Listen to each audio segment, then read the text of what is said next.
Good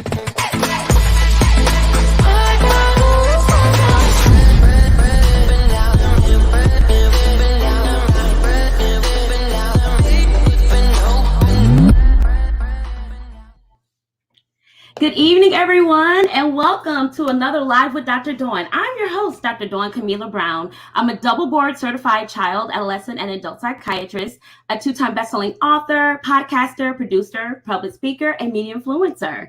I'm the sole practitioner of ADHD Wellness Center in Houston, Texas, with 2 thriving locations and a virtual presence. I'm also starting of a new company that I also have talked about currently on the Live with Dr. Dawn, which hopefully will be launching this month, especially for elite athletes. So definitely make sure you follow me so you can track that as well. I'll definitely be mentioning the launch soon. As if you are a loyalist to Dr. Dawn, please, with the Live brand, please go ahead and share this. You know I'm going to ask. Share this with at least 2 people you know. Let them know they need to be in the virtual space this evening, you all, because I have a special roundtable for you this evening. Listen, I have the pleasure of introducing 4 former NFL players who are here to discuss a Black man's plight to the NFL. And of course, each have his own story. But specifically, they share their personal journeys of how they became part of the 1.6% selective group of college players to make it into the league. They'll discuss the ups and downs they experience as elite players. We'll talk about their reactions to systemic racism, racial injustices, protests that are going on in society today. We'll end up discussing their ideas and solutions for societal change and equality and what they're doing as far as present CEOs of their own for their own companies. And without further ado, I'd like to introduce you all to the 4 gentlemen that have graced the round table this evening with me. So first up, we have Justin Brown, Rennie Curran. Let me unmute you. Okay. Carlos Jackson. I'm sorry. Are we here? Okay, there we go. Hey, y'all. How y'all doing? Doing well. Doing great. I'm sorry. So we have Justin Brown, Corey Jackson, Rennie Curran, and Stevie. Stevie. How y'all doing today? Doing great, Dr. Great. Grateful. Awesome. Thank you all for joining me for another show. I really appreciate it. I know that Rennie, you've been on, and some others you all will be on eventually. So I really do appreciate your time and your space for coming on the show. No problem. So I really want to ask you, how you all been doing during this current, this quarantine season? How are things going? Who you want to start? For me, Anyone? Yes. I got 4 kids, so being able to have to work from home, they can't go to school. It's been never a dull moment. I'll say that. But at the same time, I got to learn a lot about my kids, and at the same time, I gained a lot of respect for their teachers and instructors at school. I bet. I bet, bro. I've been doing. I had to do a whole revamp of my personal business because being an actor, an author, and a speaker, I could sell books, but I couldn't be in the public speaking to people because everything got shut down, of course. And then I have after school programs, so same thing got shut down, and so I've been hearing people say they've been doing a pivot. I had to do a Euro step, as I always say, to change my whole narrative, but change it, and it's good. And Dr. Don, I got to give you a shout out. That production was total. I need to get one of those. I need to work on that. We're gonna talk fine for that. But yeah, we'll do that. Quarantine been good though. I almost started freestyling on the countdown. I almost started freestyling on that. Hey, I had to come with it with you all on the show for real. So no, I appreciate that. Thank you. I do want to go around and have you all introduce yourselves. If you can just tell a little bit about where you're from, how basically where you're from, what college you play for. I think that's important, as a college fan, is football playing as well. The NFL teams, CFL teams, and then what you're doing right now. I would like to give, some time to that. And I'll start with, we can start with Justin. Perfect. So yeah, Justin Brown, raised in Wilmington, Delaware. Grew up in Wilmington, Delaware. Went to Penn State University for 3 years, then transferred my last year to Oklahoma, University of Oklahoma. I had spent time and was drafted to the Pittsburgh Steelers.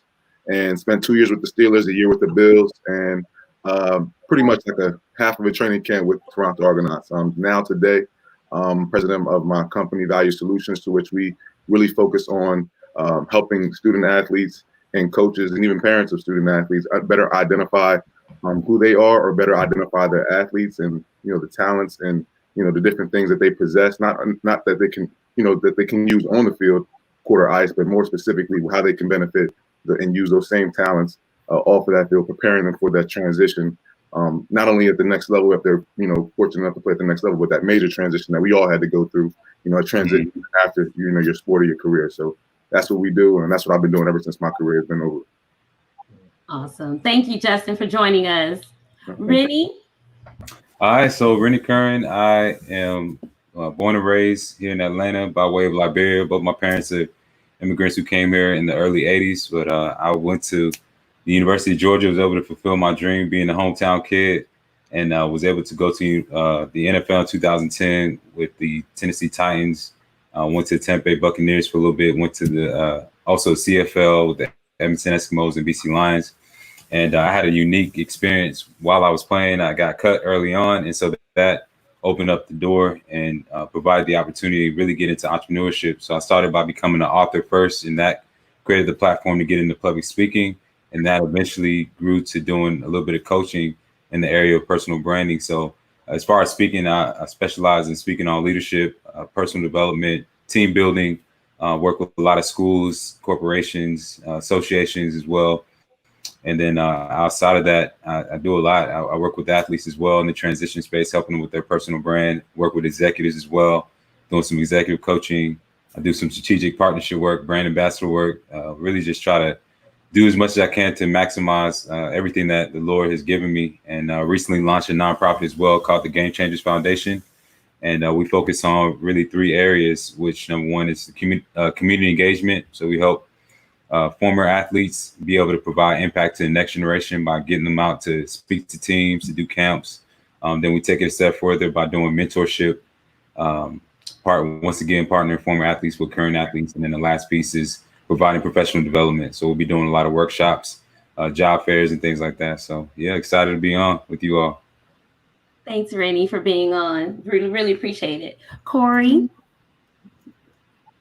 Corey Jackson. I actually was a basketball player, believe it or not. So I was a basketball player pretty much my whole life. Had no desire to play in the NFL whatsoever.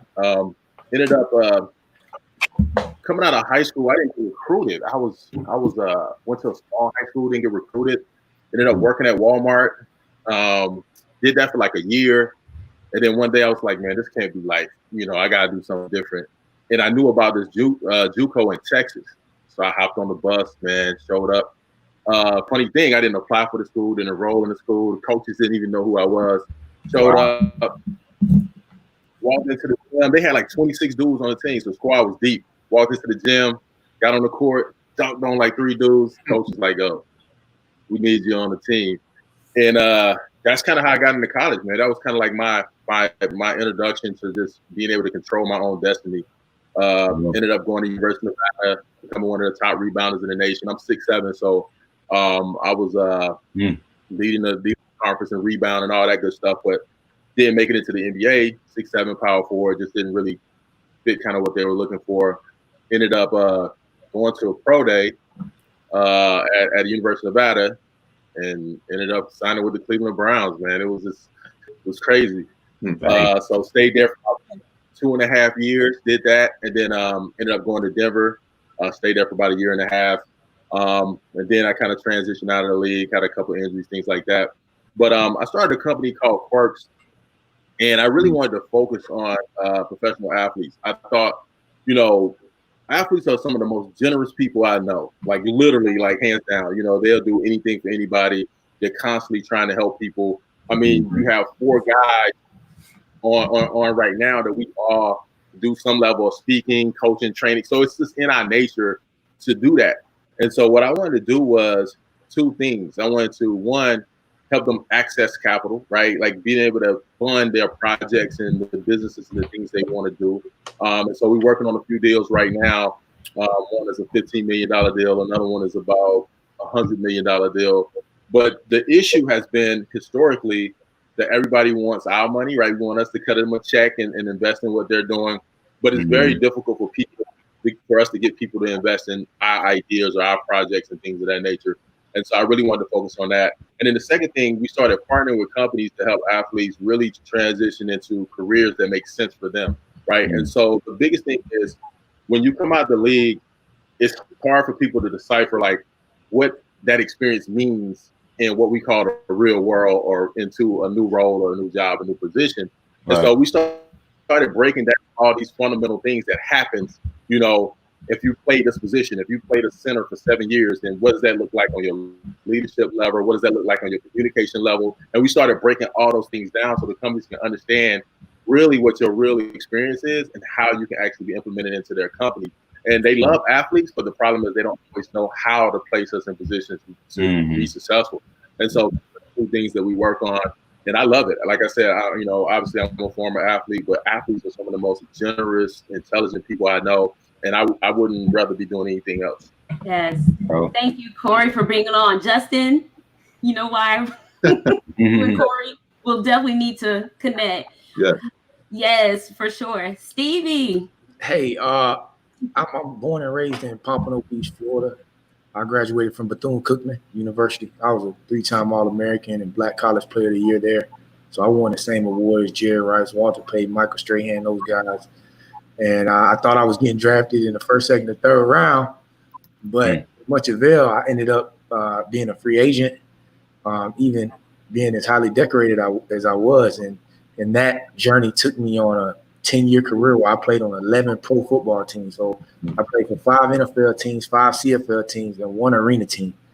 And that journey brought me to the place of finding my work outside of football. So I was able to write a couple books. I've written 2 books. One was called Greater Than Game. The second book is called Woke, that was just released in December of 2019. And consequently, my rookie year, my mother and I started a nonprofit called 𝐷𝗹𝗰𝗵 Foundation because we were already doing a lot of work. I was doing work in Daytona at Bethune, giving back, going to speak to different little schools and things of that nature. And my mom was doing work in Orlando, where we were at that time. And man, I tell you, the most rewarding thing has been that. And so I definitely do the speak. I'm a speaker, speak all around the world. I had speaking events in Oxford University, to every HBCU, to Clemson, to you name it. But just like Rennie, kind of doing a lot of personal coaching and branding, as well as the nonprofit side, though. Our after-school programs is called True Wealth, and we teach these young people and their families everything that they won't get in the traditional education system. So overall, servant leader, as people always say it, but I really truly believe that you can't be a king unless you're a king to the people, unless you're serving the people. So for me, it's all about, uniting consciousness and like minds to come together to help change the thinking of our people at the end of the day. So happy to be on, happy to share information and connect with 2 other brothers who I've seen from afar, but Rennie and I have been best friends, close friends for a very long time, since 2005, 2006, something like that. Yeah, 2006, 2007. Met Stevie right before I left to go to University of Georgia, like maybe 2 weeks before. Yeah, I was training at his high school, and I was in the off-season training in the CFL at his high school, and we connected right before he was going to UGA, and we've been locked in ever since. So, so. And he was in my wedding, so that's my brother, right? Yeah. He on the board for the foundation. Yeah, there. I'm on the board of his foundation. We just using these platforms to help the people as much as we can. Amen. And I want to thank Rennie, because that's how I met Evie, and that's how I got close to Rennie as well. So thank you so much for the introduction. And then with Justin and Corey, I mean, we just linked up, right? And I really do appreciate our conversation as well. Listen, y'all, I told y'all I had over 120 questions for y'all tonight. I'm just like so excited that you all are here because a lot of the audience doesn't have an opportunity to know you for who you are, right? And so I thought that was important to just start with that introduction. You know, life brings on a lot of interesting surprises when we, you know, and I think that Corey, you mentioned it. I mean, you had no ideas of or dreams of going to the NFL. You know, you had a different path and journey plighted for the NBA. And Justin, I mean, I know you had some hardships in college. Yeah. Went to Penn State, did well there, scandal there, and that's why you transferred. And wondering how that impacted you as an NFL player, trying to put together the pieces, right? Playing with Plaxico and trying to understand where you fit in. Then here comes another teammate of yours that you rejoined with, wide receiver, 6'5". I mean, 6'2", 6'3". Yeah. And right, and Big Ben is what, 6'5". So of course they're looking for a tall. I mean, all the pieces are coming together. Rennie, you know, Georgia, phenomenal. I mean, every newspaper, every article I read about Georgia during that time just talked about you and how you were an awesome tribute to the team. Seen some footage of there as well. And then Stevie, you were everywhere. I loved it. I mean, just a person that is very lively. You actually look out for your brothers on and off, you know, the court of the field, excuse me. And how you just shine throughout both leagues. I mean, this is just phenomenal just to see this side. So thank you so much for sharing it with us. I do want to ask you just a little bit, though. Do you feel that what happened along your journey and things happen outside of your control, do you feel that that contributed or impacted your NFL experience or journey? I can jump in and say, yeah, it definitely impacted mine, not having information. I think a lot of the times, you know, we don't die for a lack of knowledge. We die for a lack of applying knowledge. And for me, I didn't have, being the first person in my family to even go to college, I didn't have anybody to guide me and tell me, bro, do this, sign with this agent, do, you know, train this way, do it. And so consequently, you know, you have to hit your head. And so, yeah, definitely not knowing for me, it was rough. Yeah, just to piggyback off of that, I mean, a lot of times when we look at our experience as athletes, like we're trained to be elite athletes. Like we're not trained to be masters in life. We're not trained to be financially literate. We're not trained to be in so many other areas of life that truly matter and that ultimately affect our performance. You know, the mental health piece, like that's now just becoming something big where you have somebody that's a psychologist on a team, you know, for example. So all those things can really and impacted me. You know, there are times where even when I was at University of Georgia, like my daughter was born my sophomore year. Then nobody really helped me. I mean, it's time management as a student athlete, and there's like a whole nother level of time management when you're a parent as well. Like there's just not enough time in the day. So all those different factors really took a toll. And one of the things that helped me was having mentors, guys like Stevie in my corner that I could call, that gave me that knowledge, that put me 10 years ahead of the game. You know, I already had knowledge of being in the NFL by virtue of being connected to him and guys like Thomas Davis and Hines Ward, who just kind of pour little nuggets, but it's still nothing like actually going through that experience on your own. So, yeah. I would say absolutely, just like the brother said earlier to start it off, just like the information, not understanding, because like a lot of the gentlemen on this call, growing up, we're athletes. You know, we kind of fell into that athletic identity piece, right? So, you know, we all believe, well, I think most of us, my man said he didn't necessarily know if he wanted to go to the NFL, but we wanted to be professional athletes. So, you know, you hear that growing up, you end up being, you know, fortunate to go to that next level, and you're not thinking about, you know, how to present yourself, you know, in different settings, right? You're not thinking about, you know, should you go to the job fair, right? That's one thing, because you're not thinking that you might even have to need the job fair until, like we've all had the experience, and you just have to bump your head, right? And you're not in the league anymore, and you have to get a job. You have to learn how to negotiate. You have to learn how to represent yourself. You have to learn, you know, small skills, small talk, how to, you know, the small mannerisms.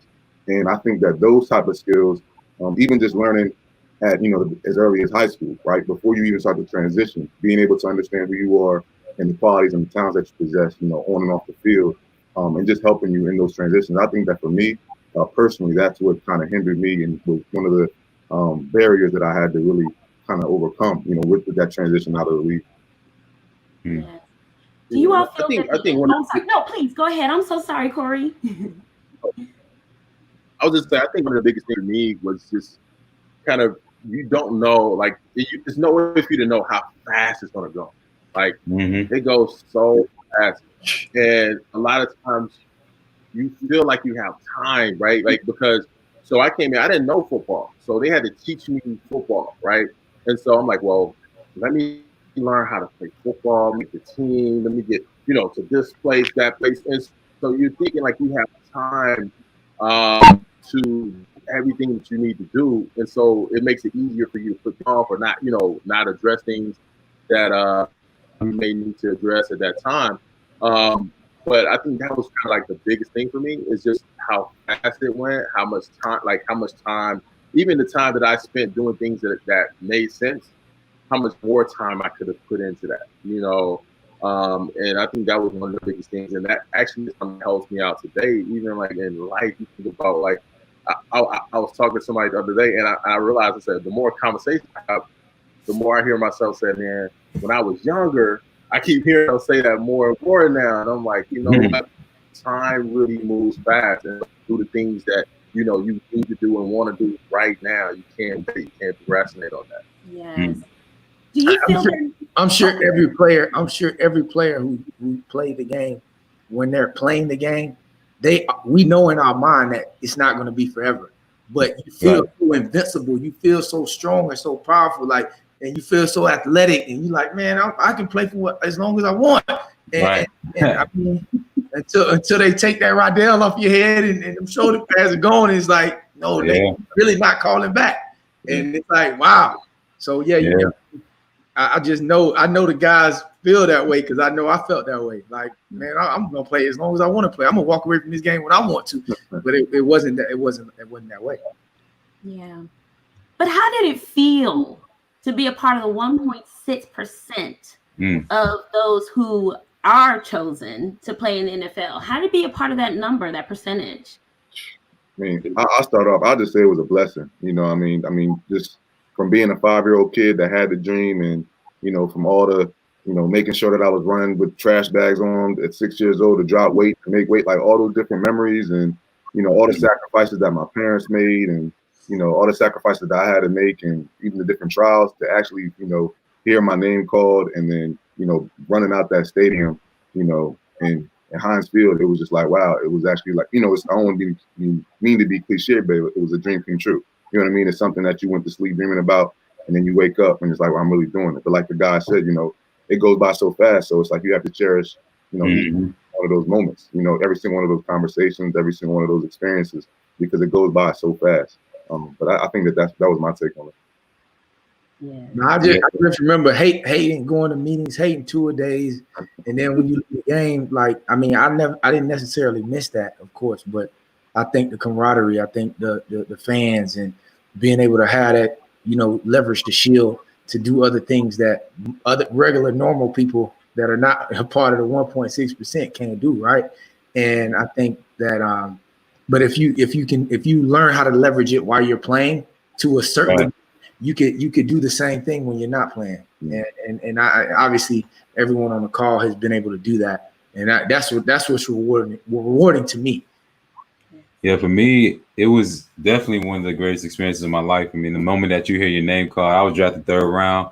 I was a guy who's considered undersized my whole entire career, so I wasn't even supposed to play at the University of Georgia. I was just the midget that they gave a scholarship to that happened to make it. So to get to that moment and having the flashbacks, like you said, your parents struggling. Like I said, my parents didn't know anything about football, so like just to overcome that, man, was amazing, and to be able to expose them to just a whole new world.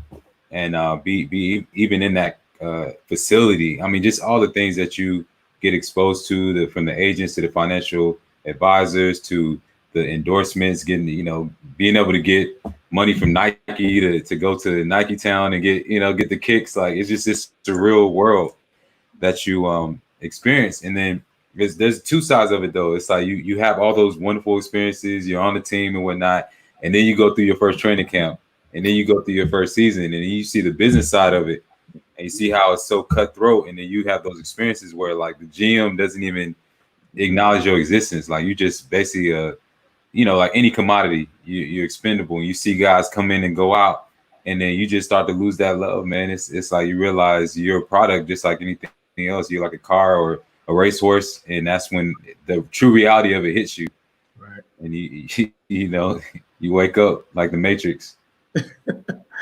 That's right. What's up, Neo? Mr. Anderson. Yeah, bro. I think that was a great analogy, Rennie. It's So real. how do you, because currently the NFL, I was going to put this question in there. Currently, the NFL does not have any mental health advocacy or protocol in the sense where, yes, they have a psychologist or they're required to have a psychiatrist on the team, but they don't have a protocol in place. So I'm hoping my program is the first, but it could have been different if you had like a transitional coach, someone that is able to prepare you for you competing for this one position against 5 other brothers, right? On the team. Going from your humble beginnings to getting a contract with a major corporation, how to prepare yourself, performance enhancement, how to avoid injuries, those type of things. Do you think that the NFL could have prepared you, or some entity to prepare you in order to kind of experience that? Because that's a huge change in a short period of time. And how do you deal with that? How do you manage all of that at once? I can imagine Yeah, of course they could prepare us for that, of course, but they don't want to. Yeah. Like I always tell people, NFL stands for niggas for lease. They used to sell slaves, now they lease them. And nigga not being racist is ignorant. If you're ignorant to the system that you're in, you NIGGER, you ignorant. And so they lean on you and they want you to be focused straight on football. And so if you say, well, man, let me go start my own EIN number. Let me go put money in a business. Let me go start doing this and doing that. And hold up, time out. No, don't do that. Don't worry about life after football. So if you come in and you're talking about, hey guys, prepare for life after the game, something might click in your head that, you know what, I really don't need to do this anymore. And they don't want that. They want you to be a robot, a gladiator. A gladiator is a paid slave. So, that fights to his death. And so that's what they want. So, I mean, I know that would be amazing. Of course, tremendous to have that. And then when you have a rookie coming in who gets drafted high compared to a guy who was a free agent, that's a whole nother vibe. Yeah. Like when I came in the league in 2004, there was the rookie symposium. But if you was a free agent, you didn't even get a chance to go to the rookie symposium. Right.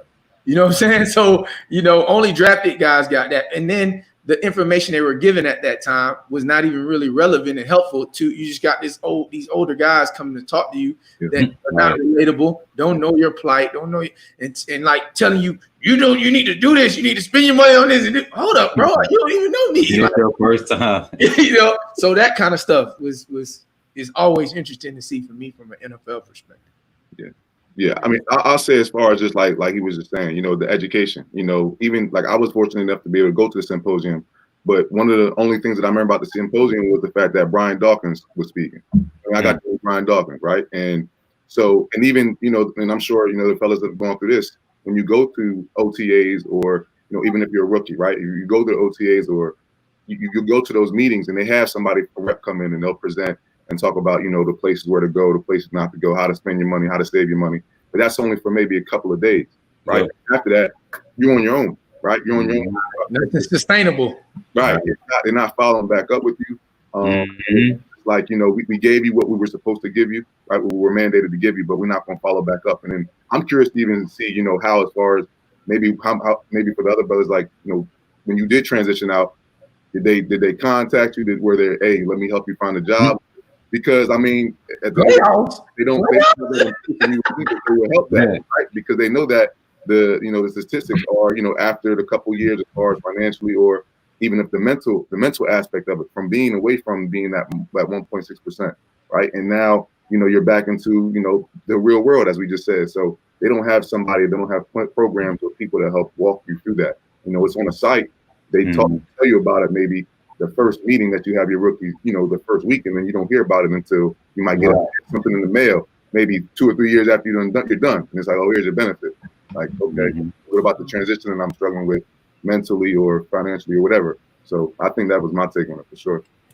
Yeah, for just to add on to what he said, I think when you think about where we are now as opposed to when we were coming out, and it's completely different in terms of, especially from the mental health aspect. I'll just touch on that again, because when you get drafted, the team is drafting you based on the fact that you're a complete package, which means you have your shit together. Like, you don't need no mental. And even if you do as an athlete, we have to have that persona that we develop. I think it was Will Smith that talked about that, how you develop a persona that helps you win in certain situations. It may not be healthy. You can argue it or whatever, but it helps you. Like, for me, it was turning off my emotions. It was not the ability to not feel, right? Because I was being undersized, having to go against 6'5" offensive linemen. The last thing I'm talking about is my feelings. Like, I'm gonna strap my helmet on, I'm gonna run through somebody, and that's all I know. Like, kick off whatever coach needed me to do, I'm gonna do it because I got to get to where I got to get to. So yes, it would have helped, but at that same time, it was so stigmatized, a lot more stigmatized than it is now. And then coming exactly what Justin touched on is the major problem with the whole entire system. I believe not just with NFL but with colleges. It's just the check off the box mentality. Like, oh, we touched on financial literacy. We had this person come in, check the box. We had this person come in and talk about STDs and avoiding the groupies, check the box. I give people this analogy all the time. It would be like if I told you I want to get you in the best shape of your life, Dr. Don, and then I got you a personal trainer for one day or like 3 days, and then that was it. That's it. And I was like, good luck. So that's basically what it is, and I think that's the true issue. It's not sustainable. It's not really. It's not really a genuine approach to it, and that tells you what the priorities are. Heartbreaking. Yeah, I think the league itself is really obviously haven't been designed to cater to the success of the athletes beyond the sport itself, right? Even during the actual time you're playing, you're constantly competing against other people just to even have a plate, right? And so it's not designed and created that way. It kind of really mirrors America and society when it comes to being black or being a black man. It looks the same, right? Wow. We love That's real. We love your culture. We love what you bring to the table. We love all the juice, all the swag. We love all of that, right? Yeah. But we just don't love you, And when you think about that, I mean, that's really how it works. I mean, most of you guys were in the league. We all probably was in the league at the same time, and you guys probably remember when it was guys were getting fined for celebration. So everybody was getting fined for celebrations, right? Now, clearly, this is kind of like a part of like who we are, our culture. Like we have fun. We like to, like, I score a touchdown, I want to have a good time, right? And the league is finding everybody, finding everybody. And then all of a sudden, the league had a drop in ratings, right? Like, oh, this can affect our money. Oh my God. And you can celebrate now. You guys can put together celebrations. You can do team celebrations. You can do choreographed celebrations because we can eat off of that. You see what I'm saying? That's how the society we're in mirrors how the NFL treats us. It's the exact same way. The biggest thing that happened for me was being able to see, like, when I got to a point in the league, I saw because I thought I made it at first, right? I'm like, man, I made it. And then I realized that it woke me up. It was like, no, you haven't made it, and they don't care about you at all. But it made me think about that kid that was 19 years old that jumped on that bus, and I was like, nah, that's me. I can't depend on the NFL. I can't depend on the government. I can't depend on nobody else. That kid that jumped on that bus was the real deal. Like, that's the guy, right? And so it made me really lock into controlling my own destiny and who I was and what I was supposed to do in the world. And for me, it didn't matter. I'm like, you have a program, don't have a program, it don't matter. Like, I get out here on the streets and make it happen. And I think that's why I even do what I do to this day, because I know that the dudes that were beside me or the dudes that came after me and all of that have the same thing. Yeah. We have the same thing. But a lot of times people gonna tell you broken. You're like, you broken. You know what I mean? Like I can't be broken just because that one experience is over. Right. That's a small, like that experience is so small. Yeah. Even if I played 2 years, that experience is so small. So how can I be broken? It's like, no, how can I up like all the things I gained from that experience, whether it was 2 years or 20 years, how can I use that, leverage all of those things to do all the things I really want to do, right? Exactly. And that's the approach I took, and I think that it helped me. Like not having a lot of those resources and things, it helped me find out who I was and not to be dependent on nobody else. And so I could be independent. I think independently. I say my own thoughts. I participate in things that I love, I care about, with no repercussions. I don't care. Like, because I'm controlling my own destiny. I eat because I move and make it happen. I don't have to depend on nobody else to cut me a check or do, you know what I'm saying? I go get it. And I think that experience made me understand that. And I think sometimes people get watered down by experience because they think somebody's gonna take care of them. And even if they're supposed to do it, you can't depend on that. You just can't. No, hey, CJ, you made a real strong point. I want to interject. When you said the NFL is like America, you're absolutely right. It's a microcosm, because if you think about the 32 owners of each team, those are the board of directors. They appoint and choose the president, right? Just like in the United States of America. See, the United States of America is not a nation; it's a corporation, and that's why everything that shifts the whole narrative is based on economics. Point blank, period. And just like even on a lower level, when you come in as a rookie, if you got a guy that's a veteran, he's not going to teach you how to watch film. Most of them are not going to teach you what to do off the field to stay in shape. You know, you got a few gyms that might throw you a bone and teach you a little, but if you trying to take my position, well, I'm not teaching you. So it's the crabs in the bucket mentality. Then you got the European guys and the other colors of the team. They kind of stick together.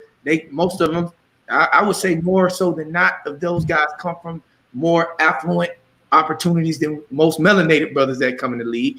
You always have the Grant Hill situations where he came from good stock and parents who had money or whatever, but it's rare. And so because that's so similar, bro, that point you just made, for me, it makes me think that when you start to unpack what society teaches most melanated children, especially young men in the hood, the only thing they tell us we can be is an athlete, artist, entertainer, dope boy, right? And like that's the only way you make it out. But there's so much opulence, there's so much intellect in our people that we had no idea about, coming from socioeconomically struggling backgrounds, right? Or just even if you come from a decent background, the thing that's being praised in the media and in the programming, television programming, is, man, you football player, you a superhuman, you a god, you know, I want your autograph. We want to feel like that. We want somebody to want our autograph. Like, I work hard, like, show me some love, right? Right. That point, CJ, was powerful because it's just like America, in my humble opinion. Gentlemen, with the league, I think, I'm sorry, go ahead. No, I was just going to say something really quickly. I think, you know, whether you're in the league, out of the league, it's the same world, right? To me. Right. And one thing that I had to teach myself to do is to speak in my own voice. I used to change my voice. Me too. Like code switching. Code switching. Yeah. Code switching. Yeah. Yeah. I should be smiling, like, because I'm 6'7", 280. You know what I'm saying? So I used to just try to like smile, big black dude, you know. But I stopped doing that. I was like, nah, like this is what makes me dope. Like, this is why I'm the real deal. And if I keep suppressing that, this is why they want it. They just don't want to love you, right? And so you gotta love you. You gotta be you all the time. Period. And that's how you actually separate yourself. Because at the end of the day, if you keep switching up, you can't win no way. You don't even have a chance. There are sometimes when you go into a certain environment that you're more articulate than you are. When I'm talking to my boys from Pompano, when I'm talking to Rennie, it's just me and us, and we just clowning. That's a different vibe. But I get, like, I'm not about to talk like Brian Gumbel just to get in, you know, a seat at the table. I'm not, hey, Harry, absolutely, you know, certainly put it there, buddy. I'm not about to do that, but I am gonna be more articulate than I would be if I was with my people. You know what I'm saying? Like that's what I and like that ability to be articulated and switch back and forth, that's dope. But I'm talking about turn the treble up and take the bass out type situation, right? It's kind of like, I don't want to, you know what I'm saying? Like, do you feel like I'm aggressive right now? Like, you know, like, I think that is the special thing that says when you do that, it's like, it's either you telling yourself either like I'm inferior and I have to adapt to you, or like what I have isn't valuable enough, right? And I think that the opposite, you know what I'm saying? It's the opposite, because what happened was, if you go somewhere and you say, listen, somebody had an idea, right? Somebody had an idea and said, look, I'm gonna go get the fastest, strongest, biggest, smartest, most intelligent people I can find, right? Resilient. I'm gonna get them and I'm gonna let them come over here and build this new world, right? They're gonna build this new world for us for free. And then one day it dawned on them. It was like, yo, you know, we just brought the most biggest, strongest, fastest, smartest, most intelligent, articulate people over here, right? So we need to do something to make them feel like they can never be us. And so how do you do that? I'm going to take your whole identity and then I'm going to make you wish you were me, right? And it's the opposite. It's like, we have everything. We don't have to pretend to be like, because if you pay attention, it keeps coming back to us. Right. Everything coming back to us. That's why big corporations right now are cutting checks. They like, nah, these black people, they talking about not spending money with us. 1 point. We need 1.2. And so it's a part of like accepting, like, look, no, I'm a dominant person in this world. I'm supposed to be on top. I come to play to win. I don't come to ask. I come to show you, like, I come to get it. And it's the same thing, like sports mentality. Why would it take a person out of a situation like being in the NFL where you're competing at the highest level, and then you leave that stage and now you like begging for something? Like something's wrong with that. It's like I'm coming to eat. Like my first year when I made the team, we had 3 of our defensive ends was former first round draft picks, and the 4th one led the team in sacks the year before. We only keep it 4, and then it was me and a bunch of other guys. I don't care where you was drafted. I don't care what high school you went to, what college you went to. I'm on the team, bro. I'm making the team. It's the same thing. It don't change. Like, why would my mentality? I talk to so many guys whose mentality just flips. It's like, man, I can't. No, you a beast. I'm a beast. A beast gonna eat regardless. Right. I don't care what field I'm in. I come to eat, right? And so it don't change. It shouldn't change. Put it that way. It shouldn't change. And just to piggyback on this, you know, with black men making up 70% of the NFL, what are your thoughts on what needs to happen to correct the discrepancies with player salaries, with black coach positions, with front office positions, with black team ownership opportunities? I'll say it starts from the top. I feel like with anything. So, and the fact that I think we're having these conversations, and especially the climate of where everything is, it's like my thing is like, and I mean I'm wondering how the other fellas feel. Like, how long are they going to be open to these conversations? Because I feel like for all of us, we've grown up, we've been taught, whether it was subconsciously, consciously, we've been taught or programmed that, okay, this is what you are, this is your value, right? But then we start to see now that it's like, okay, no, we actually make up a large percentage of NFL. But why is it not shown in leadership? What systems have been in place to keep us from it to be shown in leadership? It's just like United States of America. Right. It's the same. You know what I'm saying? We only had one president. You know what I'm saying? And he didn't even really claim to be us. So that's a whole nother story. But at the end of the day, like, that's what I'm talking about. But that's systematic programming, conditioning, and manipulation. Yeah, and it's in everything.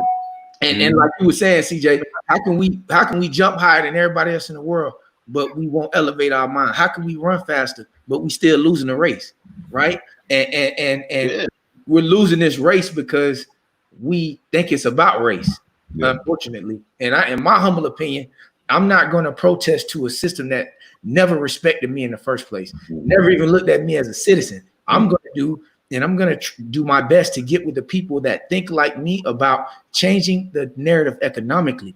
Once we change the narrative economically, then we can change all the other 4 power structures, which is political, social, educational, and spiritual.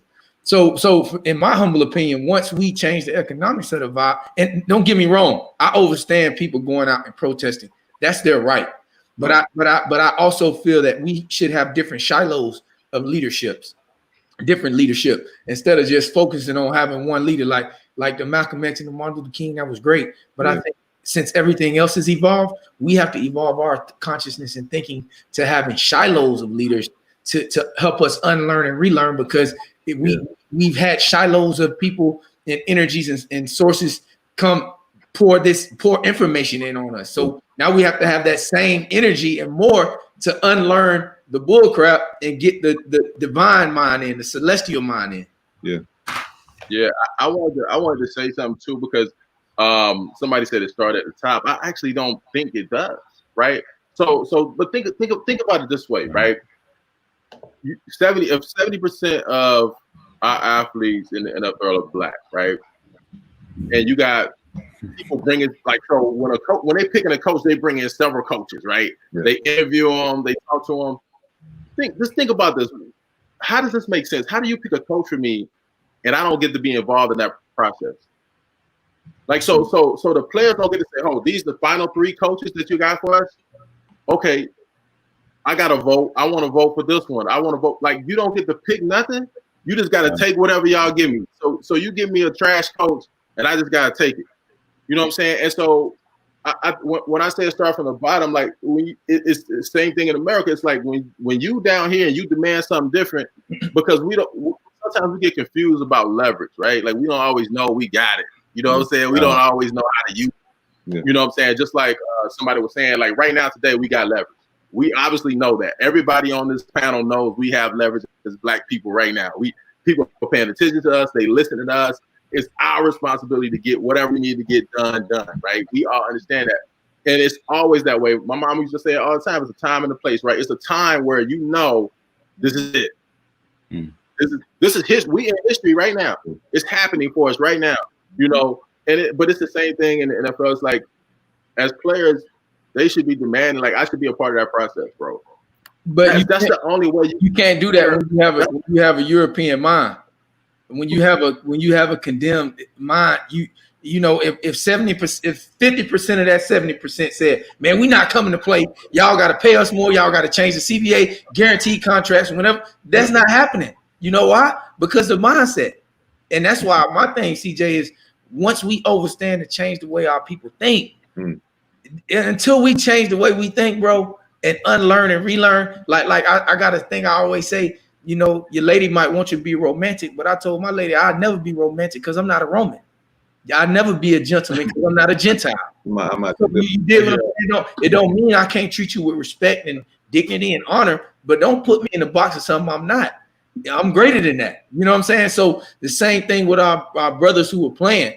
Once they recognize, and also the Caucasian brothers that's playing, like, once they recognize that the players should have the more power than we do, there's no way we should get out of this league. And like you said, Justin, they don't call, they don't check on you. It's like you're a veteran.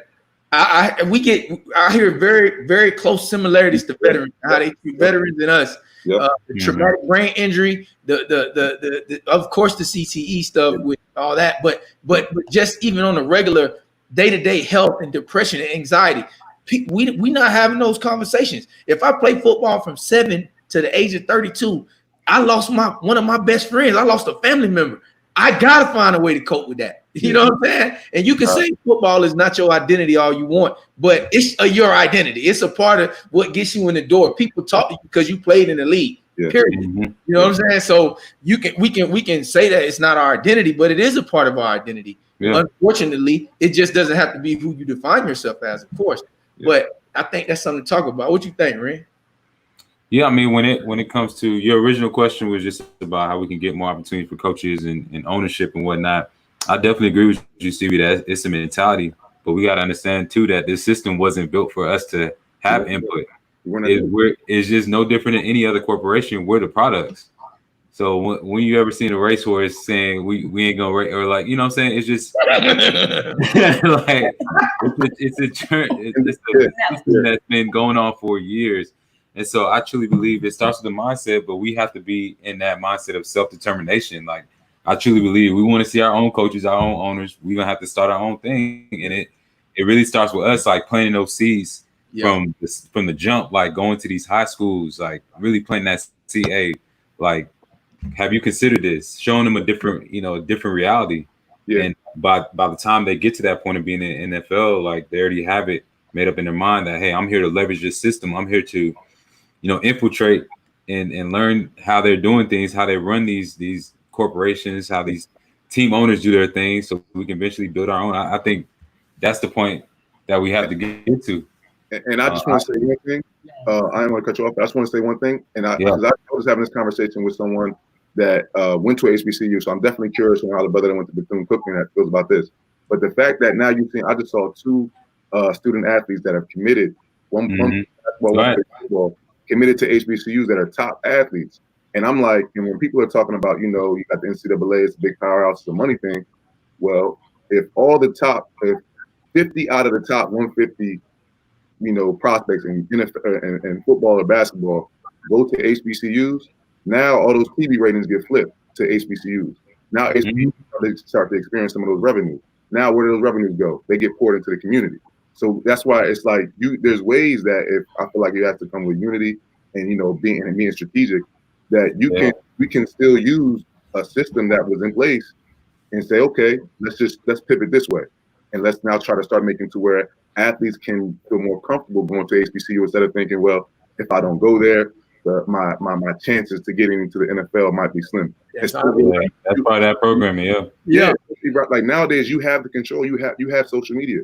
You can control and dictate the market. So I think educating, like we're doing here, just educating these young brothers that, hey, you don't necessarily have to go to Power 5. There was a time and place for it at one point, but now you can make your own path, and you can, if you're really trying to, take care of the community and look out for the next generation coming up after you, they're going to see you make that step and say, I can make that step as well. And by that, you're going to change the system. Because like I said, the revenue, ESPN, ABC, Fox, now they're watching Howard, right? Dell State, they're watching all the different type of, HBCUs, and that's going to generate the revenue, which we can be pour back into the community, which is, one of the main issues that we're seeing today. Well, I definitely think it's good for him to go commit, for those brothers to commit to HBCUs. I also would caution us to recognize that even though it's an HBCU, and I love my school, it's still a part of their system. Unfortunately, the curriculum is still the same. Hampton, Howard, and Morgan State were all named after slave owners. Mary McLeod Bethune, I went to Bethune, but she was melanin, but Cookman was a white man, right? And then I'm just saying that to say this. Marcus Garvey says, if your objective is funded by your oppressor, you will always be in bondage. If your objective is funded by your oppressor, you will always be in bondage. So it doesn't mean we can't use it, JB. You know what I'm saying? It doesn't mean we can't have the young brother go to HBCU. Just have the mindset and the mentality, because the people who still control the checks of a lot of these schools, unless they private universities, they still come from the government. It's like when they shot out LeBron for doing the charter school. Kudos to LeBron, but LeBron gotta have enough access, influence, and resources to do private schools in every state in this country to teach our children agriculture, teach them credit, taxes. You know what I'm saying? Different things, so we don't keep teaching our children the same stuff. Like I didn't find out about the FICO score at Bethune-Cookman like I wouldn't have found out about it at UGA. You dig what I'm saying? And I had to get that information off the muscle, because they don't want you to wake up to that, right? And our institutions, our religious institutions, are the same way. Why don't we tell our children and our people what to eat? Why don't we tell them what credit is and how that really works for real? No, because I want you to be a sheep. I want you to have to come to me to get this information, because I'm the anointed one, right? But it's greater than that. That's why these Shilohs and conversations are important. Very important. And I agree. I think it's super important to use the system, right? Like I think it's smart. It's kind of like reverse engineering, right? Like, so before these big schools were getting these guys, they were going to HBCUs anyway, right? Like, and then found out, like, hey, like actually now y'all can play with us, and we're gonna make some more money. Y'all come play with us. And I think as the individual person, when you can make a decision and say, well, I just gave myself more options. I can go overseas. I can go here. I can go. Like, the more options you give yourself, the more valuable you become. And so your mind starts to open up to that. And now I think it's a vehicle, like Stevie was saying, it's a vehicle. It's like, okay, how do I get the most out of my situation? You know, if you tell me I only have one way to do it, that's not good for me. But if I have more options now, it's much better. Like, if somebody say, hey, man, we got one team that's thinking about drafting you, that's not good.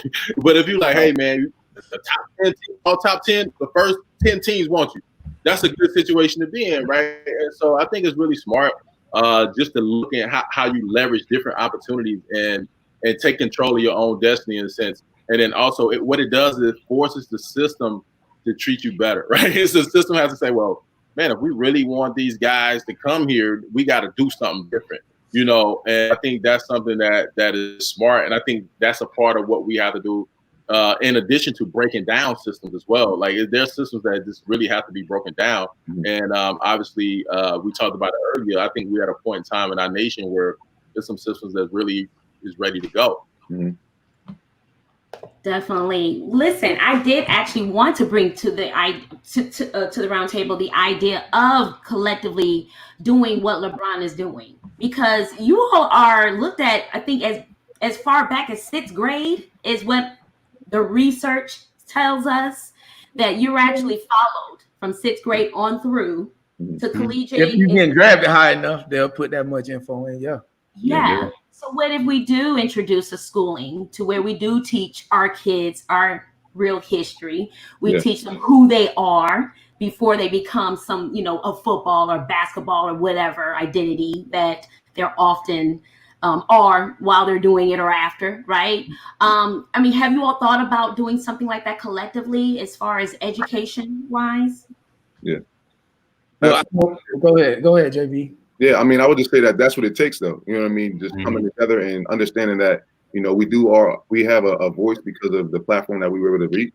But if we come together and we, like you said, come up with programs where we're teaching those smaller skills, right? Like financial literacy, right? Those small skills, how to negotiate, how to interview, right? Like how to do those things that are going to benefit you, you know, eventually once your career comes to an end. And then even on the back end, like how to set up your own business. How to you know, support nonprofits, how to team up with other nonprofits. So you're doing more of the grassroots things that it might not take, you know, it might take time for all these systems to get changed, right? Because it's a lot of different, like the brother was saying, there's a lot of different, you know, problems in the system, but no matter what part of the system it's in, but it's going to take time for that legislation to get changed, right? So what are we doing in the meantime?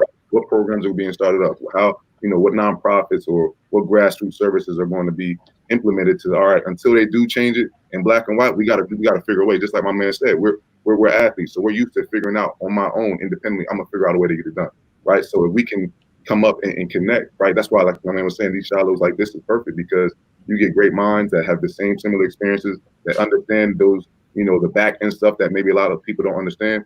We can realize how to, okay, specifically we have to go ahead and attack the situation right here, right? Or we need to go do this year. We need to switch this up. So I think it would definitely be great, you know, as far as partnering up and to just have these conversations to build on, you know, the different ideas that we could put in place to help change these different things that are kind of holding our people down for real. Awesome. Just to piggyback off what JB said, I definitely agree. I think we have to really moving forward, and we a lot of us already do this and it's not talked about, but have a collaborative mindset. We all have things that we're working on. Like each guy on this call, we're doing all amazing things. So we really just have to be mindful and intentional about, you know, as we're continuing to grow, just staying aligned, staying connected. I mean, that's something that me and Stevie definitely do. Like we're always exchanging ideas. We're always saying, man, how can I leverage you? How can you be a part of my event? How can you, how can we build? And so I think that's what's going to continue to help us to grow and move forward.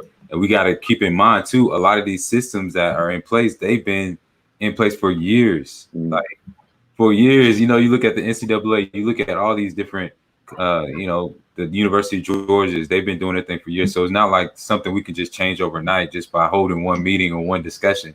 Right. So I feel like, as we continue to collaborate, we pour into that next generation, they pour into the next generation. Eventually with time, it's going to continue to grow and change, as long as we continue to stay intentional about it. Yeah, I feel the same way. I one of my goals is to have, if not a school, indigenous community centers for our people all over the nation, and hopefully internationally, where we can teach our people trade. We can teach our people little branding, whatever it is that people want to do, from coding to robotics to all that. Because I'm not proficient in those areas, but I know somebody that is. You know what I'm saying? But those types of resources and those types of curriculum, in my humble opinion, gives us an opportunity to change the narrative that much faster. Because you have a Jewish community center, and I remember going to play at basketball at the Jewish community center. Yep. Pay $2-3, you can go hoop every day. So if all 12 of us went to go hoop, they just made $36 off of us going in there to play basketball. Then if we went 4 or 5 times a week, they just made a bag off of us going to play at their center. Why don't we have indigenous centers like that? Why don't we create those? And so I'm always open to those kind of conversations, because for me, it's about social entrepreneurship. I want to make sure I'm doing a business that has impact on the people. It's not just about the black and white for me, because I recognize that money ain't power and education ain't power. And if you look at melanated people in America, we have both. We have a lot of money, $1.6 trillion or $1.2 trillion, and we have a ton of education. We on here with a clinical psychologist, for crying out loud. Yeah. I know I have my degree, and I can speak for the other brothers. So I mean, we have degrees. So the thing that's missing is information.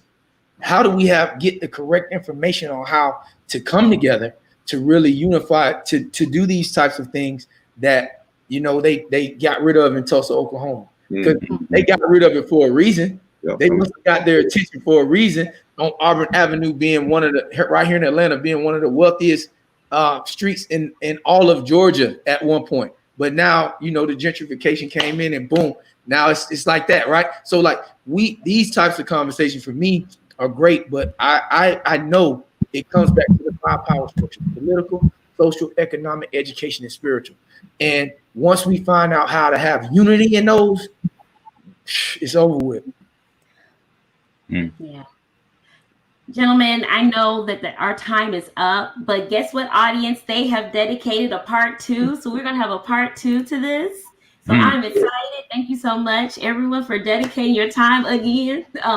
I do have to bring this up because, you know, Colin has been on my mind for years, and you know, what he did and the meaning behind it, and of course, how it's viewed these days as to taking the knee, and how we see it as a fight against racial injustice and police brutality against our black boys, our black men, our black girls, our black women, whereas others sees it as a disrespect to the American flag, a country that wasn't even built for us. Well, we built it, but it wasn't for us, right? So within this system, what do you all think is going to happen? I know the Texans coach, O'Brien, has stated on Friday that he is going to take the knee with his players. But our former owner, and I say our because I'm here in Houston, who has passed 2 years ago, made a racial slur of the players on the field, right? The ownership. So I'm just so interested as to what is about to happen when we approach preseason. And how can the players unite now, 4 years later, and we all take a knee? I think that would definitely show the power, right? That players actually have the power to make a change with this. I mean, what are your thoughts within the system? I think you have to be very careful, right? Like it's kind of like the wolf in the hen house type situation, right? It's one of those things where, like, because this movement is so big, it's so powerful, it's so strong, and like we said earlier, this is when we really can make an impact and make change. If someone wants to see something to make you feel like you won something, like you get the emotional feeling like you won something, it makes you stop fighting for the thing you're really supposed to have, right? And so you really have to be careful with like how you view that, and then what you do about it, right? And it's cool that everybody's trying to come together, cool, but like, what are the things that's going to happen because of this, right? It's not going to just be like you guys take a knee, everybody go home, and then we forget about it, right? It has to be something more.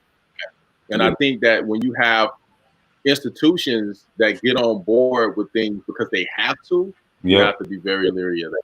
Yes, I totally agree. Just to piggyback off that, I think it goes back to what you said about how guys were getting penalized for celebrations, right? Once they found out that it raised the ratings, they allowed them to do it.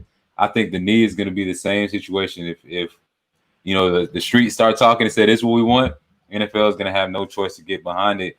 And like you said, it's really going to show like what actual physical and concrete steps they take to actually create change, because they do have the powerful voice to be able to do that. Will they do that? Are they just going to throw money at an organization and say this is it and just allow guys to kneel? Time will tell. But I think you're exactly right. We have to be careful with these things. It's just like I'm sure all you guys have gotten the emails from different companies saying, "Oh, we stand with Black Lives Matter and we care so much." Right, yeah. What does their board look like? Right.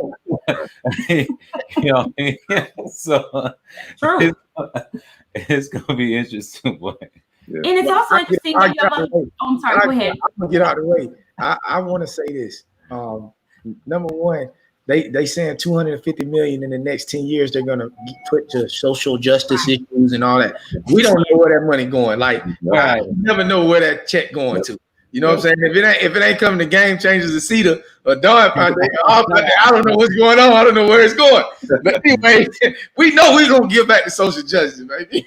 Anyway, so the protest piece of it, I want to speak on this. Hey, y'all, how powerful would it be? I was thinking about this the other day. If the players, instead of kneeling, if they got on their stomach and put their hands behind their back and just did that, they'll go crazy. The whole league will go crazy. Yeah. Right? But that's just a protest thought. And the last thing I want to say about Colin Kaepernick and then the whole Drew Brees thing, because this was big to me. And they always want to bring it back to the flag. And that's crazy to me. When I first got in the league, we didn't even come out for the national anthem. So that's how asinine that is. Right. Anyway, so it's definitely not about the flag, but the same freedom that quote unquote everybody fought for gave me the right to kneel if I did want to kneel, right? Yeah. So it was freedom for both sides. Freedom to stand and freedom to kneel. People go to the concession stand during the thing, they do whatever they want to do. So I don't get how it turns into the flag piece and the patriotism piece. And when in the third stanza of the national anthem, which they leave out, is one of the most racist, one of the most prejudiced pieces of writing I've ever heard in my life. So no, I would never stand. I would never recite for a national anthem as long as I'm living. Man, I'll say this. It's not that I tell people this a million times. Not that they don't understand what it's about. It's that they don't care what it's about. Yep. They don't value what it's about. Yep. If guys were kneeling for breast cancer, if they were kneeling for dogs, if they were kneeling, you know, Tebow was kneeling. Tim Tebow kneeled. They didn't do a damn thing about that. For Jesus Christ, and that's good. Yeah. Come on, man. They don't care. It's just like the people now. Like I went to a solidarity march and whatnot yesterday actually, and as we're coming back, this dude's like, white dude out his windows like, why don't you go to the hood and march, you know, and this and that. I'm just like, right, you ain't providing no solutions. You just only got something negative to say. Like, you don't even care what we marching about. It's not important to you. It's not a part of your world.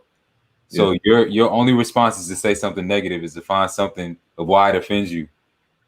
Yeah, and that's what we're dealing with. When they see cities on fire, oh my God.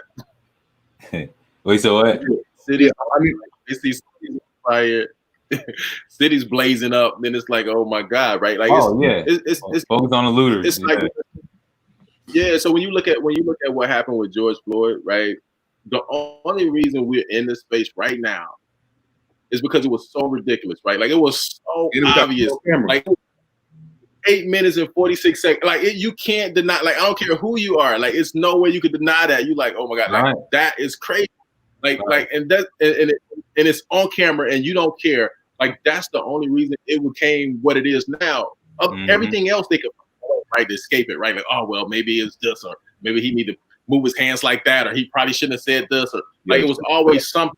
And like, try to figure out how to justify these things, but it was nothing. You couldn't do it, and then it made America see like how ugly she really is. Like how did America even come to be, right? It's like it showed by being like friendly, right? It was like murder and savagery, you know what I mean? And at the end of the day, you know, me and my wife and two of my boys, we participated in a march today, because it was really a kind of like the organizers wanted to show like Black people kind of in this, you know, we was suited, and you know what I mean, like really like see us this way, right? But it doesn't matter what you wear and how you look, like they're gonna shoot you, right? Like, yeah. But here's the thing though, we shouldn't be trying to go out of our way to show them that we're civil or we're not like they should have to be having to us. Like they always been the one doing it, right? Like, who was killing who, right? Like you could ask the average white person, you know, at any given day, like when the last time a Black person did something to you or posed a threat to you? When the last time a Black person took something from you? When the last time a Black person put their hands on you and assaulted you, right? Like the average white person didn't have that experience. Right. So what is this about? What is this about? We're not even bothering you, right? And so obviously it's this mentality of fear. Just like I said, we brought the biggest, fastest, strongest, most intelligent, most people in the world over here. We have to control them. We have to let them know where their place is. And that's what it is. Yeah. A lot of people say this. I just want to say one real quick. As far as like with, you know, from 4 years ago, nobody was trying to take the knee, right? Especially when ownership. To now, you're seeing that whole, you know, that whole narrative switching, right? So, and even like I said in the beginning, my thing is just like, is it one of those movements where it's like, oh, it's, you know, like the movements we've had in the past where it was trendy, right? And maybe, you know, maybe what I'm saying, not, you know, so it's not necessarily going to be a, you know, a 3-month deal, maybe a 6 to 8 month deal, but then what happens next? Like we were saying, how long is it going to take to make, you know, to make those systemic changes, right? And like, what are they going to be? How big are they going to be, right? And so I'm just waiting to see, and because all of us on this call, we've already been doing the work, right? It's not like this, and it's like, okay, now we want to start doing this. Right. We've already been doing it, right? So, but there's other people, whether it's organizations, whether it's leadership, that are like, oh, now this is trendy. And even though I wasn't feeling like this 3 months ago, now I need to feel like this now in order to help my bottom line. So it's like, I'm curious to see how it's going to go as more far moving forward. We're going to continue to do the work that we've been doing. The people that have been out there doing the work like this are going to continue to do it. But how long are the people that are now saying, oh, let's take a knee? How long are they going to stand for that? Are they going 4 years from now? Are they going to still want to take that knee? Are they going to still be open to somebody taking that knee? So that's what I'm curious about. And I will say too, you know, for all of us, right? Like, 'cause we get a sense of who we are, just having this conversation. But it's definitely coming upon us to turn it up like 10 notches. You know what I mean? Because we're in a position right now where people are paying attention, they're listening, and guess who they want to listen to? People like us. They want to hear from us. So it's very important that we take advantage of this moment right now and turn it up, you know, like 10 decimals and go get it. I agree. Just to piggyback off that, like we really do have a powerful opportunity with our platforms, and I think about it all the time where I could be silent. You know, I could not ruffle the feathers just because of the clients that I speak to. You know, that it's just so many different things riding as far as opportunities. But program. I think about it's part of that program, and that fear that if I speak out too much, if I do this, that you know this is gonna happen. But then I think about my 4 little nephews. I think about my daughter, and I think about the kids in my community and the next generation. And it's like, it's on us. It's on me. If I don't speak up, like we're at a very, very crucial point.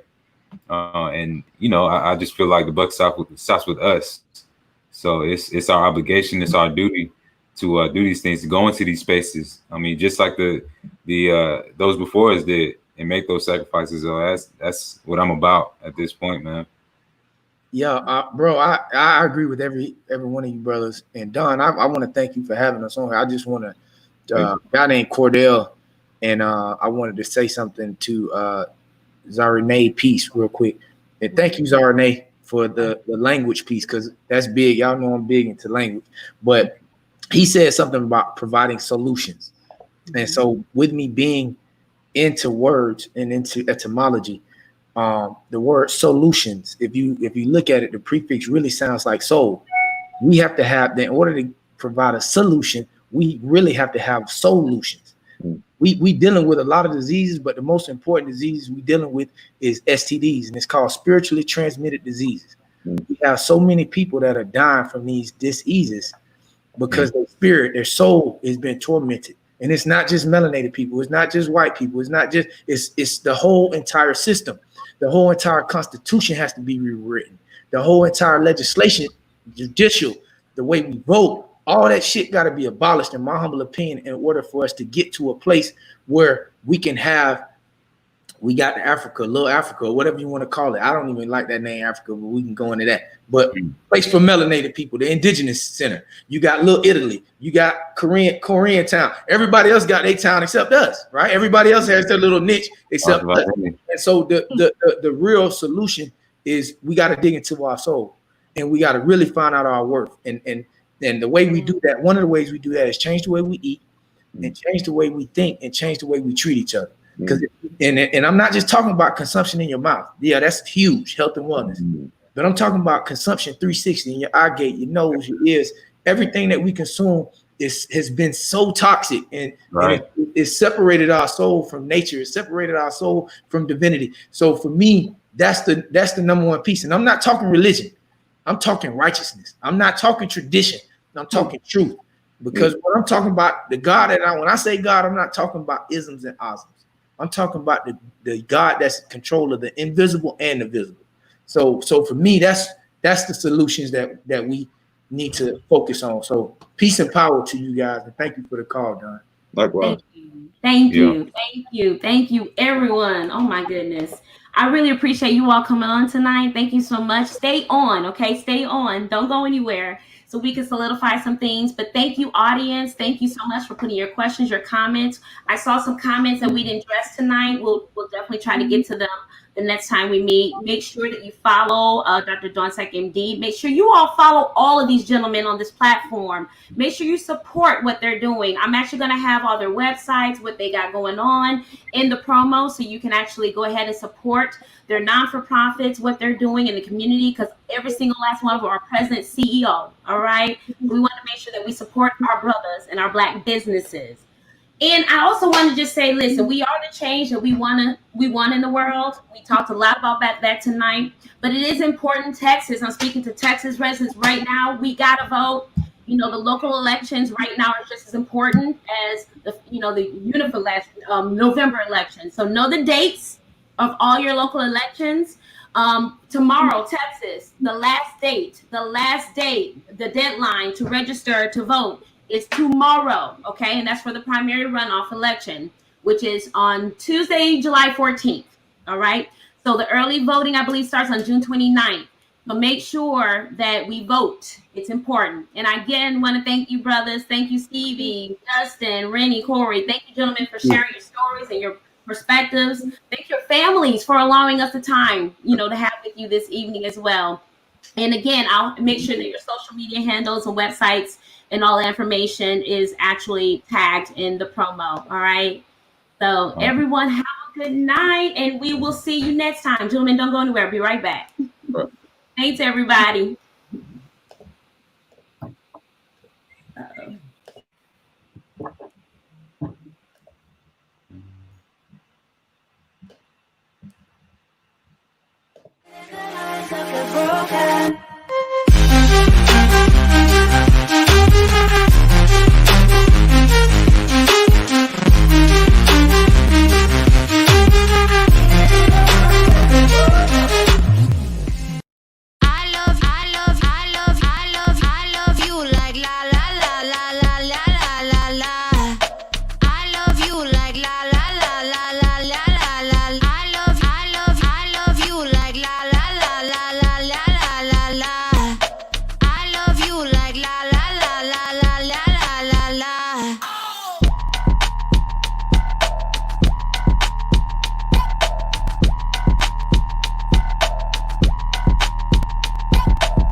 Hi, I'm Dr. Celeste, your board-certified family medicine physician specializing in urgent care. We are doing drive-through rapid antibody testing for COVID-19 with follow-up PCR testing when needed. We're doing this at the office of Dr. Corey Hartman, Skin Wellness Centers of Alabama, 1920 Huntington Road, 35209. We're doing this Monday, Thursdays, and Fridays from 8 until 12. It's $125 for the assessment as well as the test with Dr. Celeste. Contact us for an appointment at drcelestec19.com. Thank you.